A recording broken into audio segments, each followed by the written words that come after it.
的关键时刻，当现在全球通缉他诈骗帝王陈志，我们一度以为他可能会低调一阵子，不会说话，但是没有想到陈志他发声了，而且他发声的第一站竟然是跟美国来开战。他在美国请了律师，跟美国的法官讲说：“你不准扣我4600亿的比特币，为什么？因为你的证据没有拿出来，你的相关联没有，你根本就在乱扣钱。他要把这笔钱给拿回来。而现在不单单只有美国要杀，现在难道连中国也要来加入吗？你看到11月7号的时候 ，FBI 的这个局长竟然密访了中国。他到中国去之后，跟中国谈了2个事情。第一个当然是跟芬太尼是有关的，但第二个让大家觉得非常有猫腻，他要谈的是中美2国针对于全球犯罪如何去打击这件事情。如果真的是照中美2国谈的这样，那现在陈志不就被中美2国所夹杀了吗？志忠，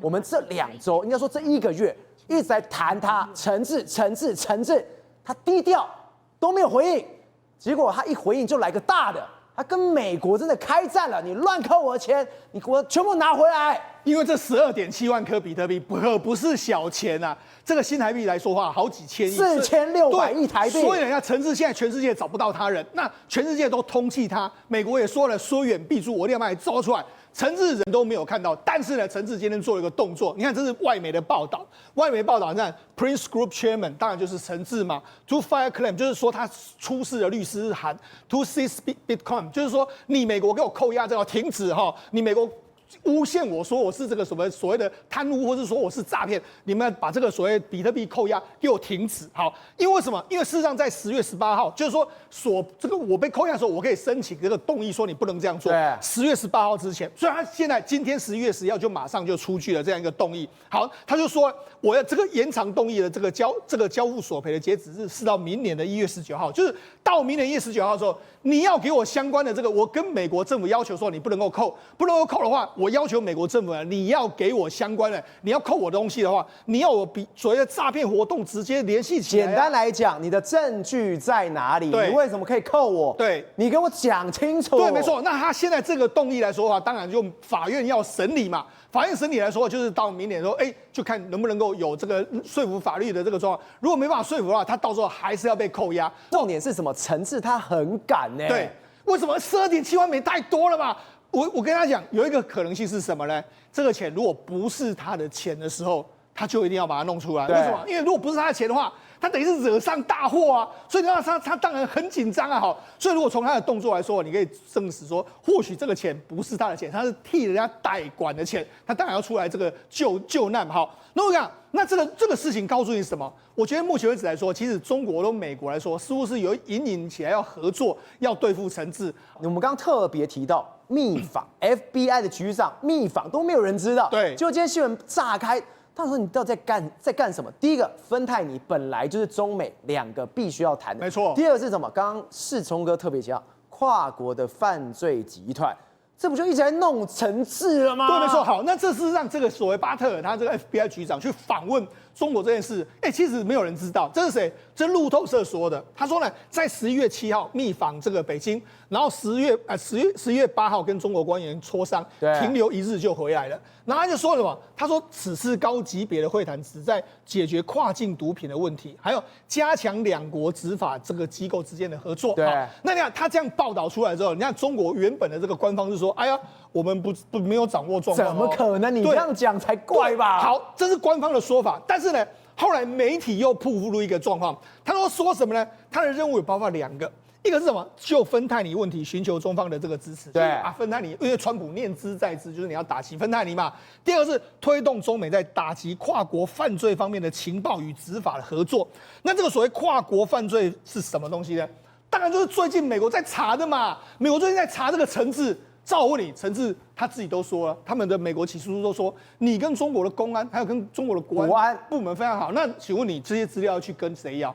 当然跟中国要啊，所以当然这个是媒体报道出来，美国并没有说这个，但是中国的媒体有报道出这个东西。那我觉得，中国媒体会丢这个东西，当然是此地无银300两，一定不是空穴来风嘛。好，那我跟他讲，因为你看他7号8号来北京之后，就没想到，你看央视的11月10号马上就说我们商务部跟其他4个政府部门，向美国的这个3种所谓的这个出口所谓13种前体化学品实施了新的出口的这个管制哈。对，这里面有非常多各式各样的东西哈。你看这个发文日期是2025年的11月10号左右一个状况哈，他就直接把它发出来，然后针对特定国家，就是这些产品呢不能发到这个缅甸啊、老挝就是辽国、阿富汗、美国、加拿大、墨西哥等等这几个国家。所以简单来说，从这个 FBI 局长到之后，11月11号，他的所谓的毒品的先驱原料的名单都在这边。对，如果你要出口到这些国家的时候，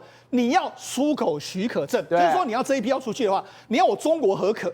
那意思是什么？我就中国可以管制你了嘛？那这个对美国来说，当然他们终于看到这个习近平啊，你终于好卖力的这个解决芬太尼的问题嘛。因为川普曾经说过嘛，我把芬太尼关税20%，我降了一次，降到10%嘛。如果你表现得好，我再给你降到0%嘛。所以这个显然中国想要这样做。好，那我们刚才讲里面来说有什么东西呢？我们就讲3个，一个叫氯化铵。氯化铵来说的话，它可以综合毒品的这个容易的 pH 值，对，可以将吗啡置换出来，所以它可以弄吗啡哈。然后氯化钯是提炼安非他命的这个催化剂。然后这个乙酸可以分裂出乙酸苷，乙酸苷就是鸦片类的改造相关的成分。那当然还有包括芬太尼的这个前置物，所以等于是这一次。他把所有这些化学品的前置物都把它管制起来，对，管制起来的话，当然美国就终于看到他要的东西，这个当然是川普要的。不过我们不是在说吗？他们还管制，还要什么跨国犯罪的这个打击，对不对？那跨国犯罪的打击跟合作的时候，这时候美国就突然丢出一个东西，它是什么？这是非营利组织叫打击跨国组织犯罪全球倡议，它10日发布一个叫做2025年全球组织犯罪的指数这样一个状况。好，它就这个什么意思呢？它这里面把各国评分来说，满分是10分哦。那你不要以为得满分是好，不是得满分表示就是烂，就是坏，就是烂。你得分数越高，越烂越坏。好，就没想全球193个国家里面最烂的就是缅甸。缅甸第一名，它的8.08哦，然后还有其他很多国家这样一个状况哈。那我们当然我们不幸被归在中国里面，我们是6.32分了哈。那最低的是北韩，我相信北韩没人敢作怪嘛，因为可能这个都是金正恩一个人说了算。柬埔寨其实也是没有太好，因为为什么？他也到7.02分左右，他们一个状况。那他说什么呢？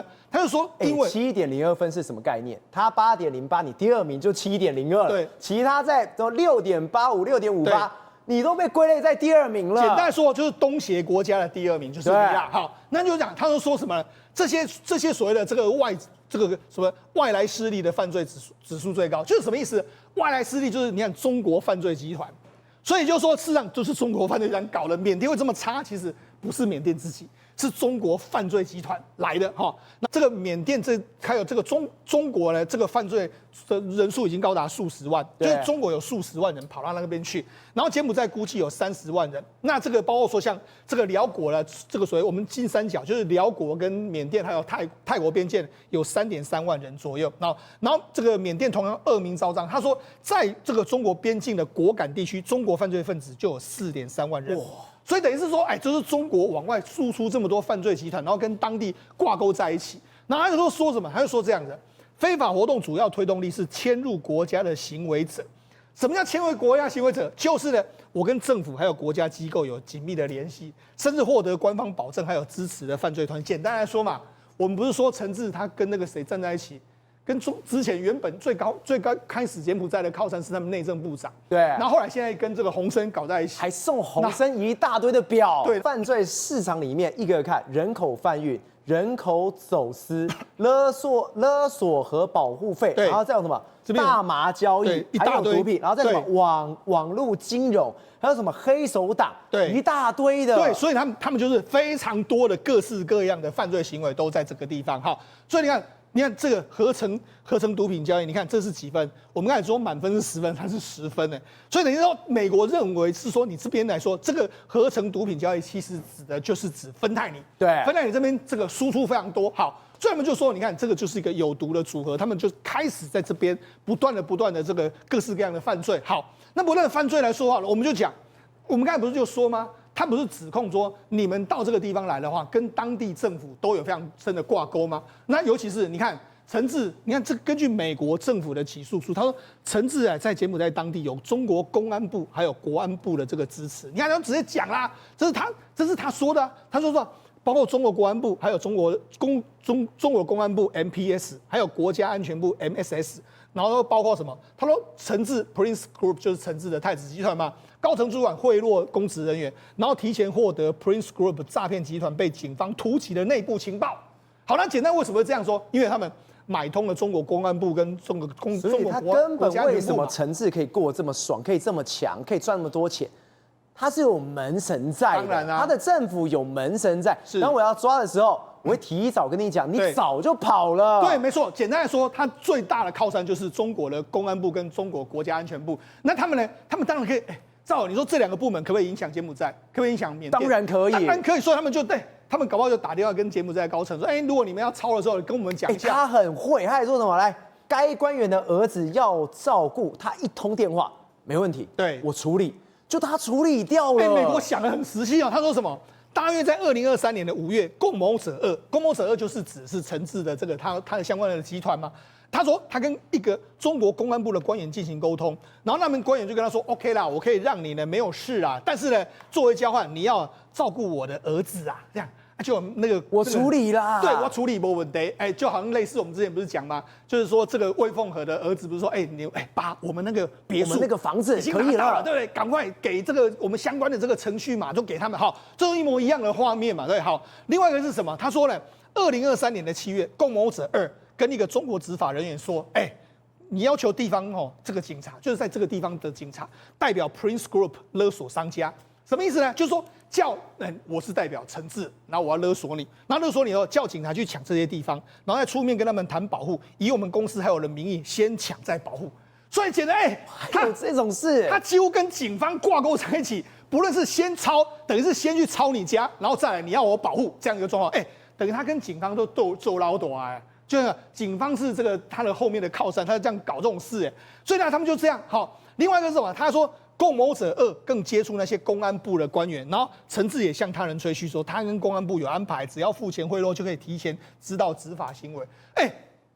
照我问你，美国为什么会知道共谋者2？为什么会知道陈志搞这些事情？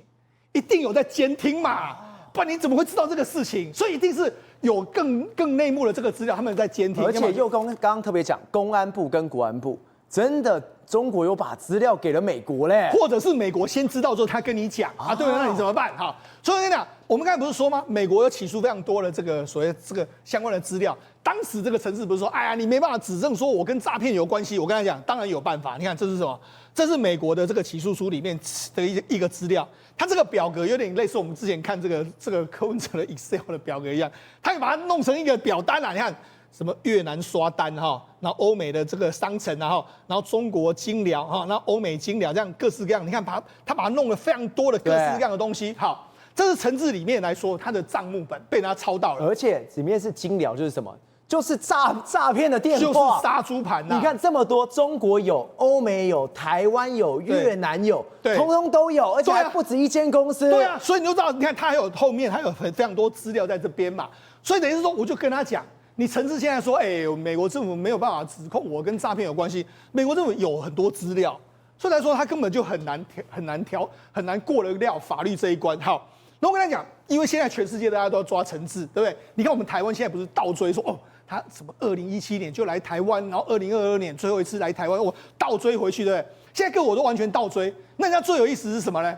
居然泰国警方说，我们以前就办过陈志这个人啊，真的假的？对，你看，我们看，这是陈志现在的这个有气场。泰国的演员说他看起来很有气场，对，矮矮的、白白的，有山羊胡这样一个很有气场的样子。你看，这是现在有气场的样子。好，那我们看，这是他之前的样子。你看，是不是就没气场？看起来一脸衰。2014年的陈志，看起来就一脸衰样，对不对？现在完全不一样。好，不过我跟他讲，我们不要说他一脸衰样，他当时也是蛮多钱的，只是没有这么多钱。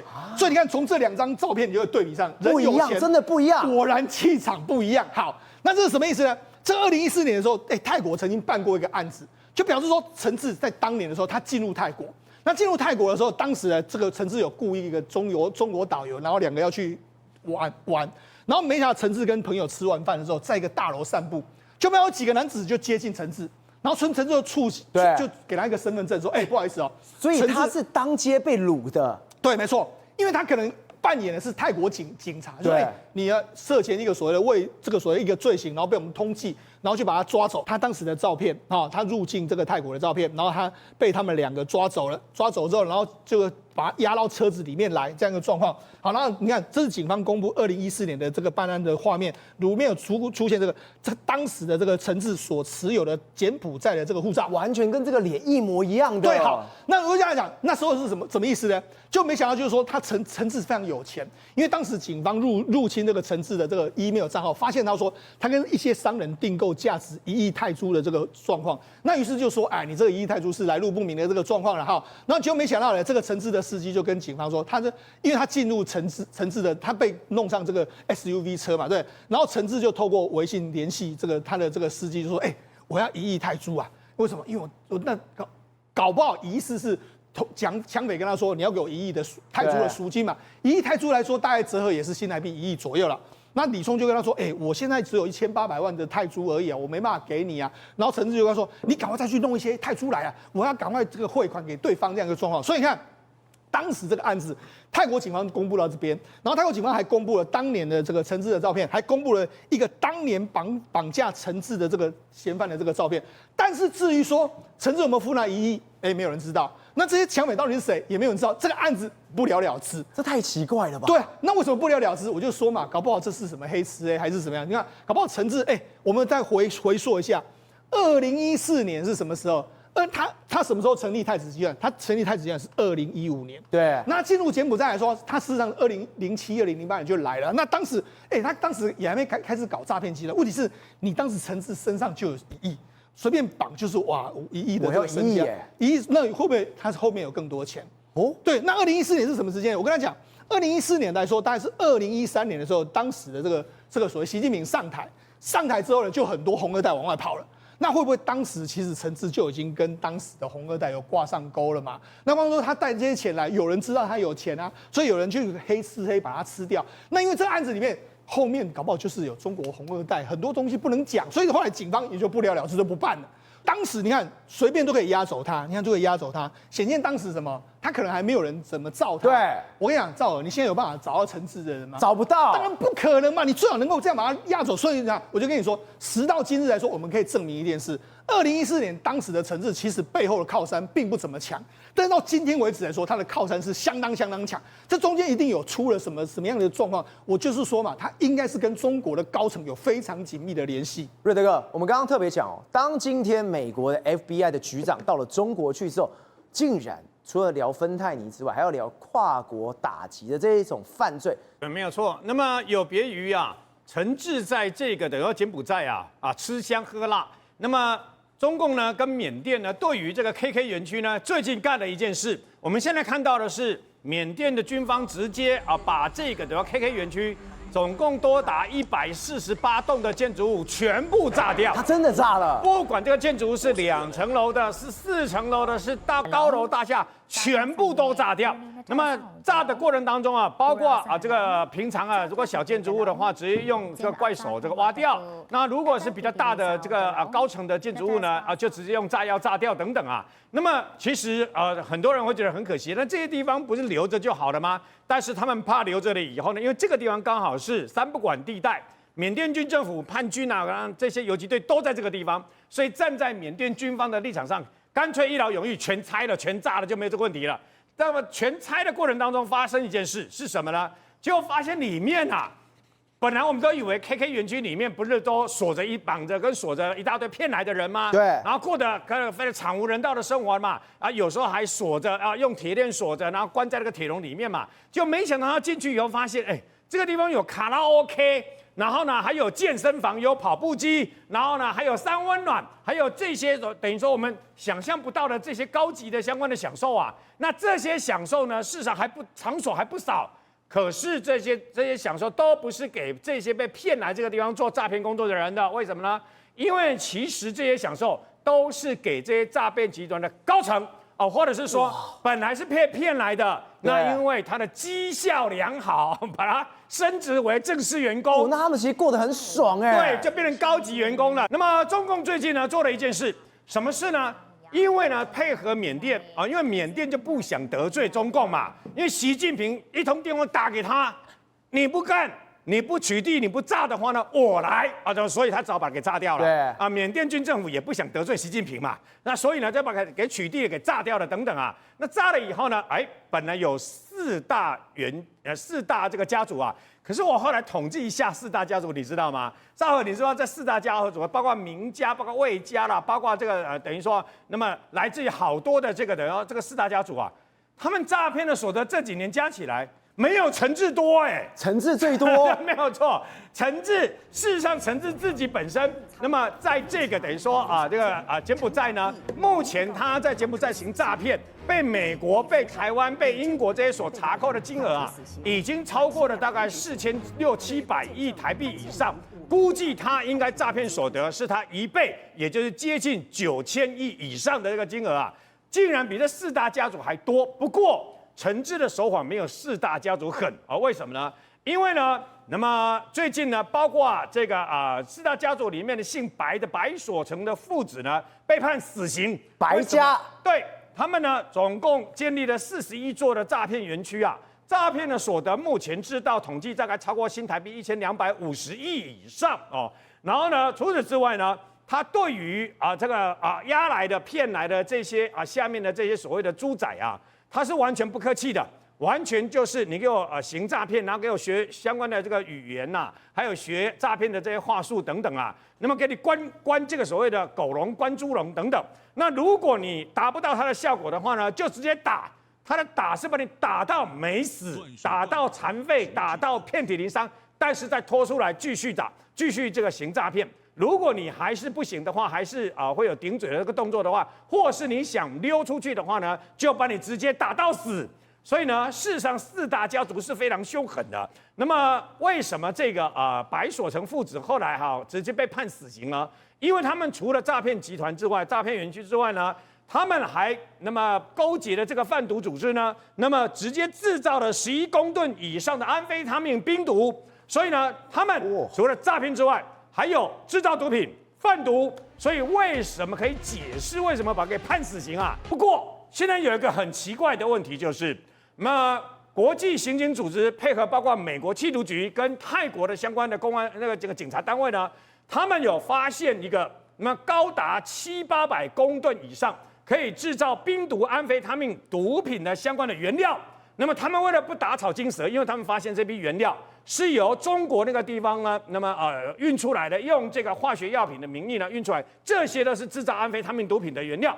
然后呢，他们在里面偷偷装了 GPS 的这个卫星追踪器结果竟然发现这批毒品的原料呢运到了缅甸，又是缅甸。也就是说，中国不是跟美国这个为了吵架的这个关税，美国总统川普不是骂这个习近平说，芬太尼这些毒品不运进来吗？对，他们后来也发现，包括冰毒、安非他命，包括芬太尼的这些原料，竟然是从包括中国，然后运到了泰国，然后再运进去了缅甸，源源不断的制造，那很怪那为什么不直接在中国制造，而且又运到了这个东南亚来？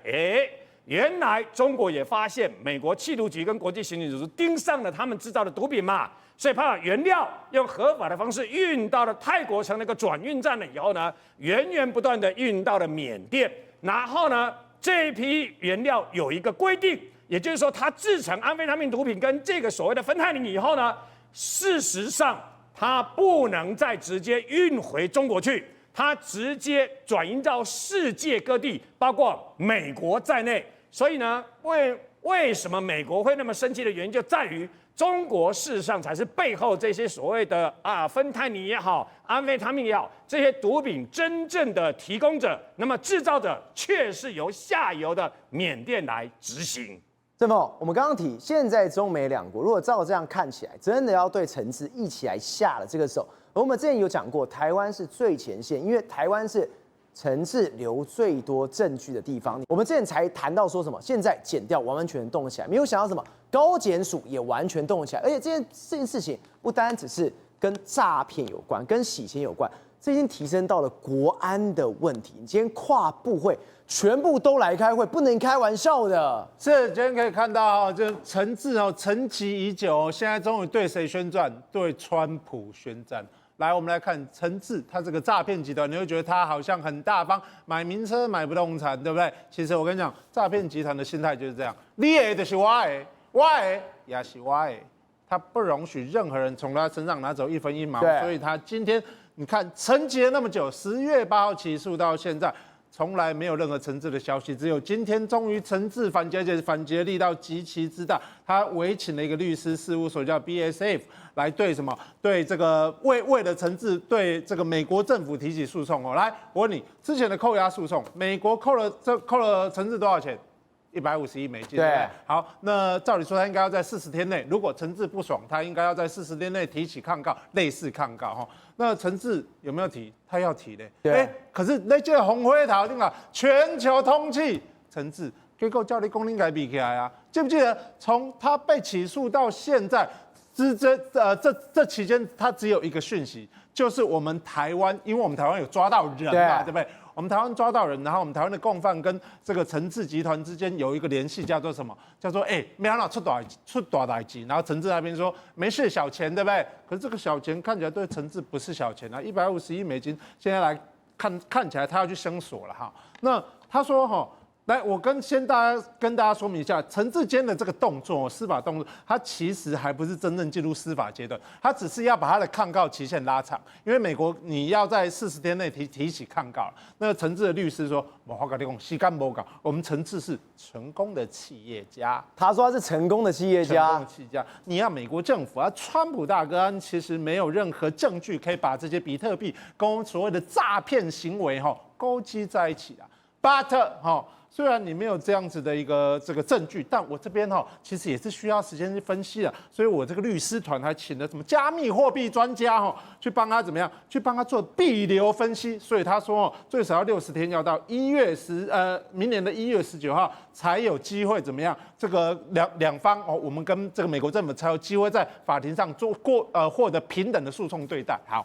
那你就会很好奇，哪个律师事务所叫好大？这一间律师事务所 BSF 它不是小公司哦，你知道吗？它很大哦。你知道它去年营收多少？来，你也有这类，差不多10亿、20亿，对不对？对。错了，我跟你讲，它光是账面上，它去年营收就3.8亿美金。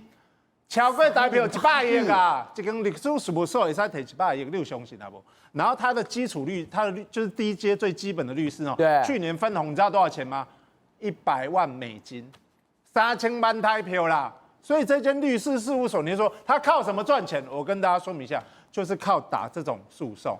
什么意思呢？你就说陈志你加好打，刚叫这间 BSF 帮你怕官司，那我是 FBI， 我很简单，我川普就叫 FBI 去查谁的金流 ，BSF 的金流嘛，对，然后看陈志从哪里打钱给你嘛，付你的律师酬金嘛，对不对？但陈志不是公的 ，BSF 嘛不是公的嘛，我跟你讲 ，BSF 他从不跟陈志直接有往来，至少账面上查不到，他透过什么赚钱，你知道吗？透过分润。150亿元，他可能跟陈志 bargain， 他说：“我跟你讲，我提我这，我可能提1/3、1/2。”按的话，这可能有70个，有70几亿耶。对啊，他就是靠打这种关系赚钱，所以才可以赚这么多。你看，他都专门打什么诈欺啦、C 级啦、当然还有贪污啊、反垄断。那他当然，你知道他有帮谁代理过诉讼吗？美国前总统高尔。所以这间公司很大间呐。你知道全世界有没有像陈志这么嚣张的？就是你人已经被通缉，你在国外，你还敢回到美国去告政府？我跟你讲，还真的有台湾人啦，对啊，我们台湾人，咱台湾人啦。来，你有没有印象过？我们曾经在多年前有一个轰动全球的案子——拉法叶弊案，列给了。当时的拉法叶弊案中间有一个中人，有一个酬庸的人叫做什么？汪传普，汪传普他当时被认定侵占了我国国家的佣金4.2亿美金，跟着4.8亿美金。那他落跑了。他落跑之后呢，你知道这些钱，台湾纳税人、你的、我的纳税人的血汗钱4.8亿，他就全部汇给他自己跟他的太太跟他4个小孩。对，好，按照这些水书啦，在演讲啦，你知道发生什么事吗？发生什么事？汪传普已经翘起啊。但是因某咧随书甲因囝5个跨海这个委托台湾的律师事务所提告之后输了，你知道吗？还申请释宪，通缉犯申请释宪，我跟大家报告，大法官还受理了，还真的受理了。受理了通缉犯的视线。不过还好，最后是认为说这样子的没收是合理的。好，那我们台湾其实对这个诈骗是深恶痛绝。那当然，在司法机关打诈的同时呢，我跟大家说明一下，因为现在打诈是北3检打诈，就是台北地检署、新北地检署跟士林地检署打诈。好，接下来它的上级就是谁？就是高检署。对，好，就是你刚刚一开始讲的高检署，它当然就负责司法行政统筹的业务。那这一位你可以看到高检署检察长就罪张斗辉他这个人平生最爱2件事情，第一个叫打诈，第二个叫弃赌。对，所以他对诈骗深恶痛绝。那他就为了惩治这件事情，真的跟大家说明，他真的召开紧急会议，然后跨部会，由司法机关来召开跨部会议，很少听见。所以你所有部会通通来，通搞来，你跟洗钱是有关的。我们之前质疑过这么多的，全部都来，全部都来。到底发生什么事情？对，你是司法机关来，理所当然，因为一岁喊嘛，对不对？好，可是你知道还有来谁？财政部、经济部、金管会，还有这个看起来也跟金流有关，对不对？我跟大家报告，还来了谁？你知道吗？内政部地政司。地政司关土地你来冲下，因为这个检察官说陈志他透过不动产买卖洗钱，所以你地政司也要来。好，地政司来你会觉得很特殊，你知道？还有一个单位更特殊，交通部。公路总局。为什么公路总局要来？因为他说陈志你买名车。我们要如何避免用名车来洗钱？所以要请这个交通部这个公路总局来会办。好，各部会这样子共商之后呢，当然这是第一次会议，接下来还有越来越多的会议。不过我还是要提醒这是一个由司法机关召集的会议，并不是一个正轨，主要还是应该由行政院、由政务委员，甚至由行政院长自己来统筹这个跨部会的会议，才能做出有效的应处方案。于峰哥，我们只能说，为什么现在跨部会会议这么重要？因为现在台湾的诈骗太嚣张了。我们除了平常我们看到打诈仪表板上面数字都没有降之外，还有非常多的案例之外，连里长我们没想到，我们身边最好的土地公就是里长，里长也在骗。这谁？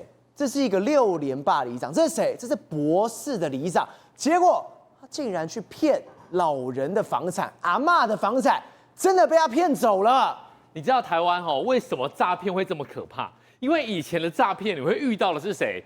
假警察、假的书记官、假的里长，你假的最后你会被戳破嘛？对。现在台湾的诈骗，真警察、真的书记官、真的里长，聊了起，真的里长，全部都在诈你。待会还有真警察、跟真的书记官、跟真的律师，大家都来诈。那这个是特别离谱他是一个学霸里长之前已经6连霸了，在三重那个地方。你知道吗？最可怕的一件事情是说，他有3个硕士学位，还有23岁就通过司法官的考试，所以呢，他在邻里之间，民众都很相信他。为什么？你搞塔册啊，他把他的这个里办公室有没有全部贴上他的奖状跟他的证书，所以呢，大家遇到一些司法问题，遇到一些法律问题，都去哪里？我找他就好了。办公室找他，然后呢，就有一个倒霉的阿嬷就想说奇怪，我很清楚啊，我要整理房间的时候，发现我的房屋权状怎么不见了？其实不见了不用担心，去申请就好，去补发就好。可是你看到你就知道阿嬷她的身体状况，她行动不便，所以这阿嬷呢就想到说，你别安娜，哇，我跟你去锤一警这里地位立北啊，然后呢就去找了里长，里长有没有很用心？里长很用心为他服务说你把这些东西相关的文件签一签。委托书签一签，我帮你去干嘛？去补申请房屋土地的所有权状，这是不是对的？这是对的。对。可是魔鬼藏在细节里，他把这些委任书状里面藏了一个买卖书，房屋买卖书。对。然后呢，你知道吗？你跟我都有这个问题。你去银行办理东西的时候，我靠，我根本老花看不到，你可不可以帮我把要签的东西有没有拿个？铅笔把它圈起来，我一路上签，吕峰签。阿嬷跟我一样犯了一样的错误，你丢不要给我签，我就签。你有没有看？你根本没有看，或者我怀疑啦。其实像我们这种眼视力有一点老花的，我看也看不太清楚我们就请人家帮忙，人家叫我们签，我们就赶快签嘛。结果呢，他房屋权状申请下来了，补发下来了，但是呢，他在中间不是夹了一张买卖书吗？他也签了，他也签了然后呢，这名下的2间房子就被卖掉了。被卖掉之后呢，他建价2000多万的房子，他只卖了800万、900万。然后卖掉之后，你可以想象后面的事情就怎么来了。人家新的买方就来啦。等到你收到税单，新的买方来了，你才知道说，原来这个里长就骗他，他把我的房子都骗走对，了，就骗走了。然后呢，现在我告诉大家一件很悲伤的事情，坏蛋现在已经被羁押禁见了。对，那你觉得公益得以伸张吗？事情没有那么简单。阿嬷的房子能不能要得回来，未定之天。因为你不能够去找那个买家，如果他做好断点，或者是他是真正的善意第三人，台湾是相信司法，台湾是相信登记制度的。如果他是真的，我买到了一个便宜的房子，或者是这第三人又转手给第四人，阿嬷这房子要找回来相当的困难，惨了，就惨了。那你觉得只有里长这么坏吗？我告诉大家，刚刚讲的那些事情，还记不记得你现在会遇到什么？假的警察、假的书记官、假的律师，那是以前的事情。你现在遇到的都是什么？真的律师，对，他来骗你的房子。这个律师被重判25年，你知道为什么吗？因为这个蔡鸿生律师来讲，他跟很多的诈骗集团的成员合作。这个人叫什么？主谋，他叫蔡尚月，台版地面师，他自己开了一个不动产公司。我告诉大家一件事情你现在在路上，你看到了很多的加盟厂商。这些房仲品牌，你要注意，他可能他的背景就是诈骗犯，他可能有诈骗的前科。那这些人呢，找了这个这个律师在做什么事情？他专门去找那些孤单老人，枉死之后，你知道吗？谁会知道他死掉了，土地房子没人继承？里长，又是里长。然后呢，我们先来看这一张好了。里长知道这些土地房子没有人继承之后呢，他去干嘛呢？他就去跟派出所的同事讲说，这个那个人是不是走掉了？那走掉之后呢，是不是没有人继承？派出所的同事就去找了谁？找法院的书记官。我告诉大家一件很难看的事情刚刚讲的里长，刚刚讲的警察，刚刚讲的法院书记官，都是真的人，对，都是现职的。然后呢，他们你知道吗？你要人家这个没有人继承的房屋，你需要什么？你就需要这个律师。这个律师他也是民间公证人，他竟然拿这些假的文件公证完之后，告诉大家一件事情。原来这些孤单老人、孤单阿婆，他们生前已经把这房子准备要遗赠给某人了他觉得很奇怪，你跟我没有什么关系，我怎么遗赠给你？但是因为这一个人帮他们做了假的公证，所以呢，有没有骗到钱？有，骗到了好多钱，房子通通都被拿走了，对，都被他拿走了。弄走之后呢，这个人判多久？判25年。法官他还哭法官还说你已经长大了，不要这边情绪长大了不要哭了。我觉得25年真的太轻了，真的太轻了。我们看一下，主谋竟然只有14年，他是不是关完之后呢，继续换一个房仲品牌，然后呢继续又来骗这些人？然后他的妻子叫林志玲，也14年，里长2年半，然后呢另外一个里长永乐里的里长3年8个月，派出所的同仁4年，书记官2年8个月。我告诉大家，这些我都觉得判得太轻了。这些人骗走的是房子，骗走的是人家一辈子积攒的一个积蓄买的房子。我觉得如果可以的话，希望检察官提起上诉之后呢，法院拜托能有多重判多重。宏观取材，厘清真相，犀利精准，深入剖析，时刻掌握关键，新闻时事不漏接。老时段，新气象，我是钟浩和，关键时刻2.0，全新出击。